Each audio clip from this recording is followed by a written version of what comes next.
Nervo femoral, artéria femoral e femoral. Chama de nave. Qual é isso? Certo? Veia femoral. Nervo, artéria e veia. Artéria femoral.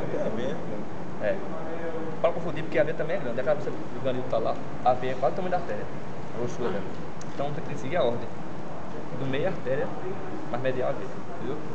Para não confundir por causa do tamanho, que às vezes o tamanho da veia é quase o tamanho da artéria. Até desceu, passa por aqui, ó, chamado canal tradutores, que você aqui, ó, passa por aqui por dentro, aí tiver aqui atrás. Canal seria? Ah, essa parte não existe, agora parte não existe mais, não. Tem mais novinha do que as outras. Ó, artéria femoral vira artéria oblíqua. Oblíqua, certo? E o que era veia femoral vira veia oblíqua.